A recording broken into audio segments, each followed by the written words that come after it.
did the actor thing. Worked for... Just real quick, can I ask why no glass? Oh, yeah, they just kept getting dirty, so I took them out. Don't have to clean them anymore. Welcome to your eCritique, and congratulations on winning the 11-second club for February. It's wonderful. Just had a look at your piece. It's awesome. I really, really love it. And to introduce myself, I'm Leigh Rens, one of the mentors here at Animation Mentor. I've been doing Animation Mentor for about 10 years. And just a bit of the background on me, my last 3 projects, I'll just mention my last 3 because I've been in the industry for quite a while, obviously, but my last 3 projects I was at Alpha Animation Studios, a Chinese animation company here in Los Angeles. Helped them. They're a startup company, so I helped them for about 1.5 years. Before that, I was on the Angry Birds movie at Rovio doing layout and key pose, and before that, I was at Sprite Animation Studios doing layout for them on their Pac-Man Ghost Adventure TV series. And then before that, I was at Disney. So that's me. That's where I've been for the past 5 years or so. And if you want to find out more about me, I've worked all over the industry in LA at just about every studio lot and so on. And you can read up all about that if you go and have a look at my IMDb. And that'll fill you in on everything. Cool. Awesome. But I want to get to my notes that I have for you. I've got a list here, a list of stuff. And really partial to the stuff that you've done here on this piece. Really love it. It's channeling a whole bunch of things that are really awesome. I kind of get a bit of a vibe that comes off it that feels a little bit like an Aardman thing to me. So I'm really love that style of things, and the underplayed kind of dialogue, which matches the tone in the dialogue perfectly. So you really nailed it on a few issues. Okay, so we're going to get into it here. There's probably about 7 or 8 notes I have for you on this, and I just want to mention about my notes. They're just stuff that I want you just to plus your scene with. So it's not major glaring errors that I think, oh, you've got to rip this apart and redo that or anything like that. Yes, there are there are 1 or 2 of those, but that's not detrimental to the performance per se. The performance is coming through really strong and clear, which is awesome. And one of the things I noticed about your animation is your eye work is really good, and your hand animation is really good, and that's saying something. And that's coming through really nicely. You've got some really nice subtle things happening with the hands that I really love, and the delivery is coming through quite clearly. So I'm going to start with composition and staging. So that's something that I picked up. Probably my first thing that I picked up watching this. I've watched this a few times now because I was just trying to dig through and trying to give you as many notes as I possibly can to improve this and just plus it. And this idea, this word plussing, just want to mention, comes from the old Disney days. I first read about it in books and that kind of thing, and then I came across it when I actually worked there. But the idea of plussing is actually something that Disney came up with himself, and it's the notion that you get something and you plus it to improve it before you hand it on down the line to the next guy. And that's kind of the notion of what we want to go for here. So these notes are just to plus your scene. And perfection is the enemy of the good, right? So that ties into that whole thing as well. So it's part of the philosophy of thinking like an animator and so on. So here goes. On composition, there's just, you want to focus on the thirds. So if I draw a line over here, and another one over here, right? Then I break that into thirds, right? And then it could be the same going down. So this is kind of like, just breaking this up into the thirds, and you can see where and then obviously the half. The half would be about here somewhere. The halfway line. So. Let me just draw this in there. There we go. So that's probably like about the half. So that's kind of compositionally, and you can see that her eye line is in the top third here, and he's at the bottom here, right? He's hunched over writing and that kind of thing, which I like. But when we cut, right, you'll now notice that her eye line is on the half, right? And he was down here before, and now he's up here. So he's on the same eye level as her. So this cut is actually timed really nicely. So story-wise, the cut's perfect. And the choices you made on this is brilliant. It's really, really good. So this is just placing it just one step more. If you could get her, you know, if we can get her up here,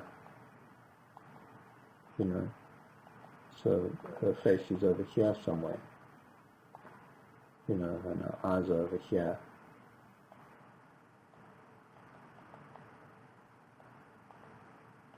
I'll just put that in there, right? That'll actually help it a little bit, and you'll probably end up with the table in here and a few things, and that might work quite nicer. You know, it might work a little bit better.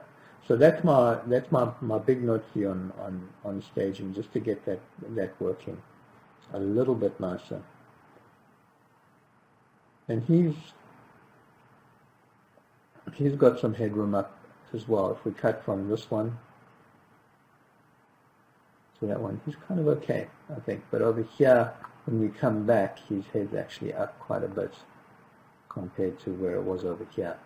So, you know, you could afford to maybe move him and the table up a little bit more.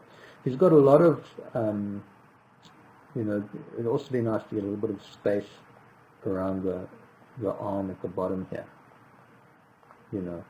So if we can just shift him up with the table and everything, just shift him up a little, so we just get those eye lines happening a little clearer, then it'll play a little nicer. Cool.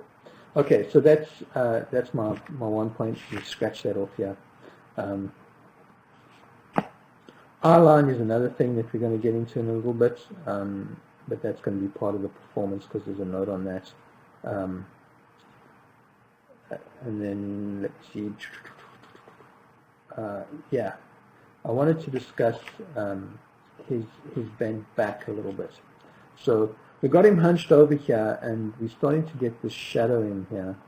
So this is just the pose itself.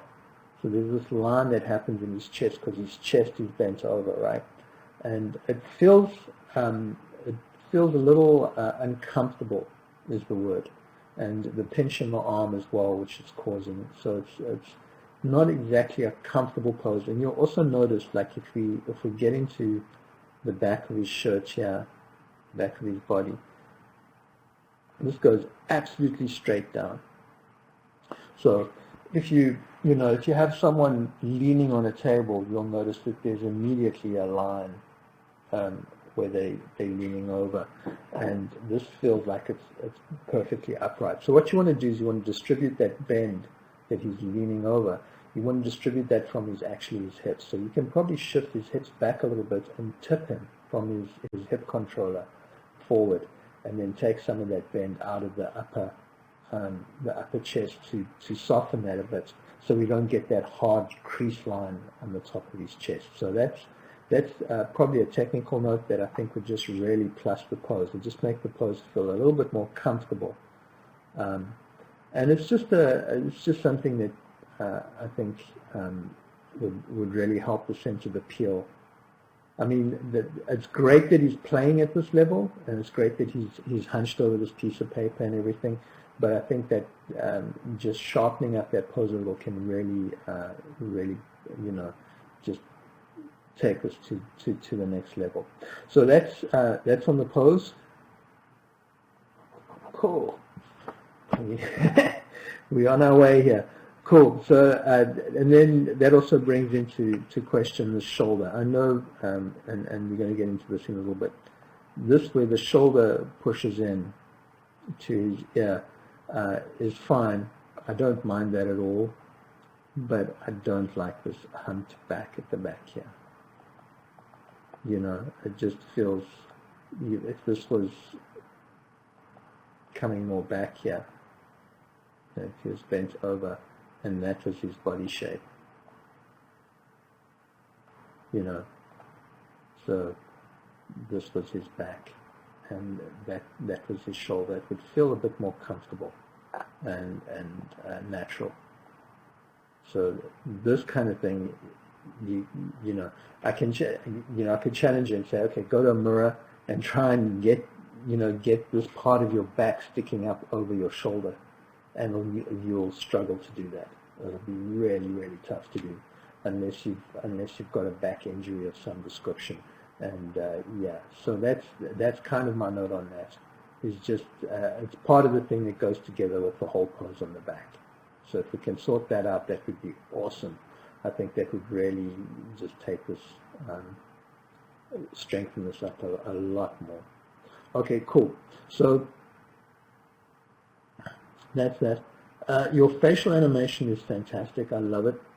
I love the way the timing of the brows and the expressions and all that kind of stuff.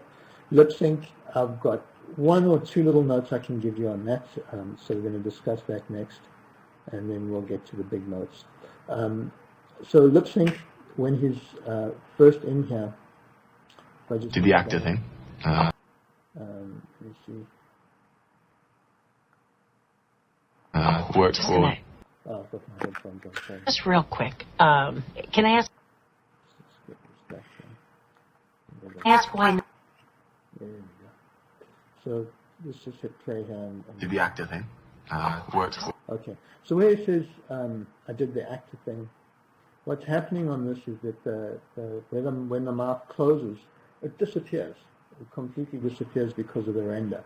So when he says thing, instead of closing the mouth, instead of going actor thing, and he closes the mouth, just keep that mouth very, very slightly open so we can still get a read on it, because we're kind of just losing it, you know. So that's one thing. It's just a few places where that happens, and I think that's one of them on the word thing.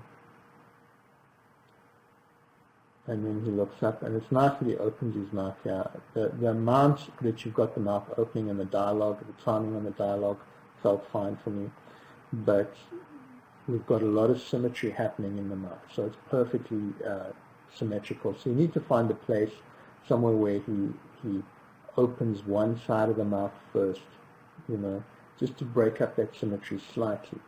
And it's not on everything. You don't have to go crazy on it. This is just like one of those little plus things where you just, and you can maybe lead with the corner of the mouth, you know, like a little corner of the mouth follows or splits the mouth open, something like that, that will really just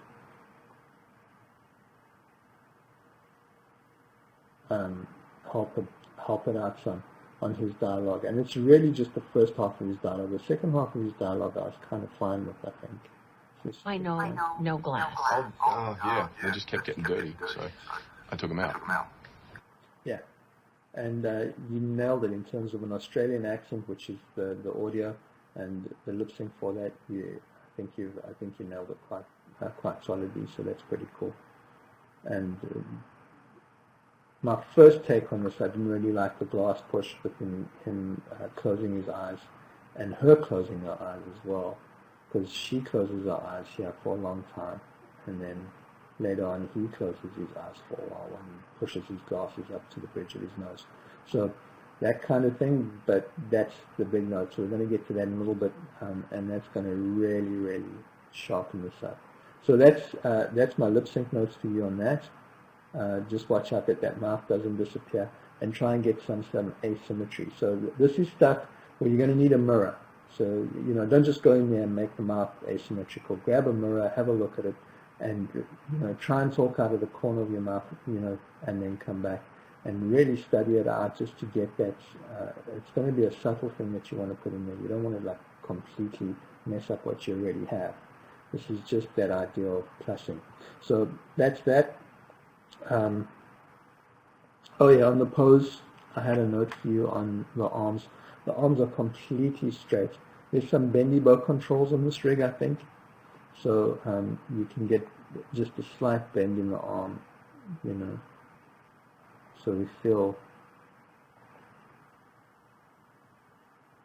him, you know, coming round.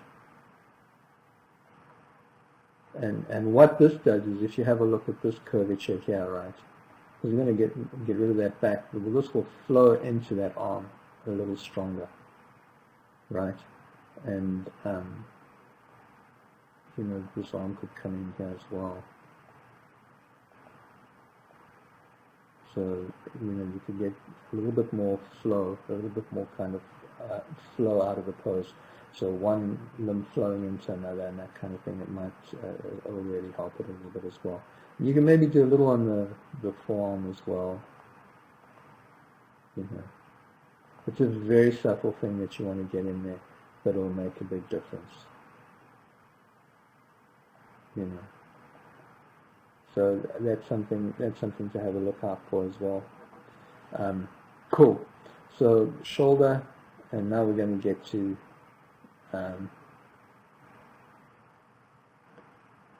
let's think. We've got 3 notes left, right? So here we go. This is the big kahuna, and it's going to make I feel it's going to make a really solid difference to this in terms of just getting it playing a little stronger.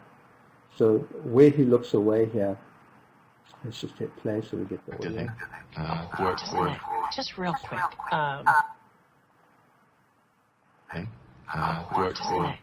So he says, I did the act thing and I worked for. So here, this is just a subtle change in performance, but it makes a big difference because it's going to communicate the idea that he's thinking. And he's switching gears when he thinks. Right? He's not just rambling on and he's interrupted. He's actually like having a memory. And that's what you want. You want him to allude to something like a memory that happened. And for her as well, we want her to hold her frustration and release it, right? So it's this idea of tension and release, which you've got, but we want to plus that as well. So she's got a little element that we want to change in her acting, very, very slight, and he has as well. So he says, I've done this acting thing, and you know, and you want him to actually look up, like he's recalling something. Like, I've done this acting thing, and then he's interrupted, and he comes back, and he's kind of got this wandering eye, right? If I look at the eye line here, you know, it looks like it's looking over here, and this one too. Looks like it's aiming up here. That's where the eyes look like they're looking. They're not making contact with her. They're not looking at her. They're looking, maybe even this eye is even looking over in this direction. You know? So it feels really strange. It's not, he's not making contact with anything in the room. And he's not having a thought. If he's having a thought, the eyelid, you know, the eye would be up here, you know. And that's where we want it to go when he says, I work for, and then he's interrupted. And when he's interrupted, he can still do, you know, the little shock thing when he comes down. Oh, he can, I work for, and then he can, you know, raise his eyebrows and look at her, or whatever you want to decide to do on that. I don't think you have to change anything on the facial too much, but just where the eyes are looking, and that'll make a difference. Okay, now getting to her, and she responds. Yeah, she asks him. Can I ask why no glass? She asks why no glass. So she says, can I ask why no glass, right? What I want you to try there is, can I ask why no glass, you know? So I want her to like pull that tension up and kind of just have her eyes look off to the side as she closes them, and then she's going to bring that back. So she's going to hold this, and then she's going to bring it back. So it's going to be like, no glass, you know, no glass. And that'll, and it's going to go the other, let's see which way it's going to go. Ask why no glass. Yeah, it's going to go this way. So it's going to be no glass, you know. Can I ask why no glass? And it's, the idea is like, she's like, no glass, you know, and it's a subtle thing. So even your head tilting back, all that is perfect. It's just, you just want to get the nose just to pull.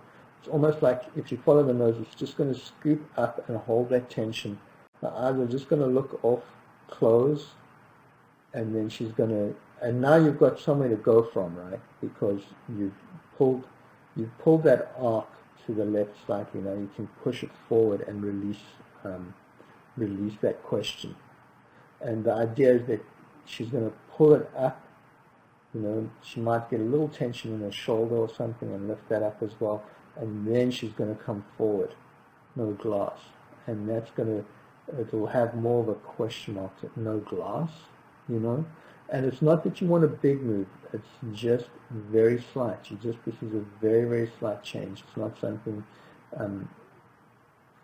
and everything else is fine. You know, where she says glass.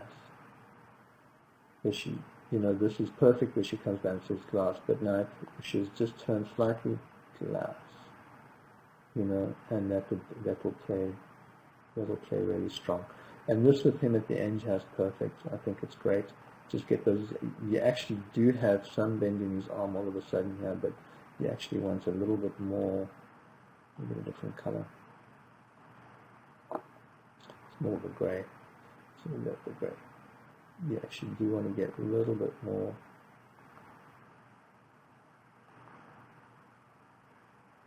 You know, you do want to get that a little bit more bent in there. So that feels a little stronger. His delivery at the end is fine, and her like I see kind of thing is totally played really nicely. Her facial expression is great. The breaking the eyebrows is working really well. The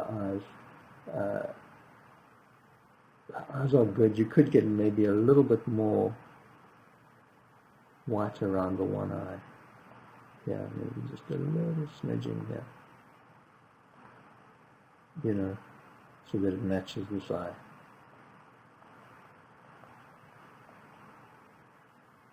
You know, and that'll make them read a little bit better. This one's kind of closing out, so you don't have any negative space around that pupil. So you might want to just get some of that in there as well. Cool. So here we want the eyes to look up. We want the pupil to actually be up here.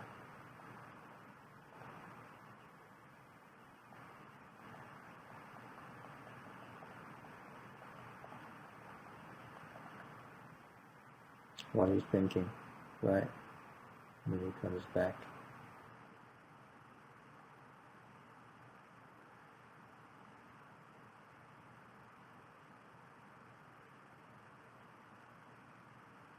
He does come off crazy, and he does have that chicken eye, and you've got the eye going small and everything, so it's like he's recalling that he's had like a moment there. But when he first says, I work for, when he first says I work for, you want the eyes to go way up, right? And then you can bring them back down into that chicken crazy eye thing that's happening. We were interrupted there. Yeah, I was saying I call that kind of the chicken eye thing, and I think the reason for that is on Moana right now. There's that chicken that's got that crazy eye kind of thing. So it is a psychiatrist's office, so he is. You have nailed that fact about him. Okay, and I think that's going to cover it. So that's those are my notes for you, and I think it'll play really nicely. If you just do those changes, him recalling where he worked is a big deal, and her like holding that frustration and letting it go will make a big difference. And that's also her like going to the side like it's almost like it's kind of based on that sensation where you don't like something, so you'll pull away. So she's just going to turn her nose very slightly. And the tension is going to be in the eyes like you have it, but right now you're playing those eyes completely straight to camera, We just want to turn her just a little so that you feel like she's withdrawing, like she can't get her head around what he's done, and then she releases the question, like, you know, she can't find a reason, so she has to ask it. So that's exactly the, you know, what I think will really help it. And then it'll play off, because then you've got her completely static with that deadpan delivery, and it's going to be perfect. Cool. Awesome. Thanks, man. You have a great one, and I'll hopefully see you around Animation Mentor sometime. Cool. Cheers.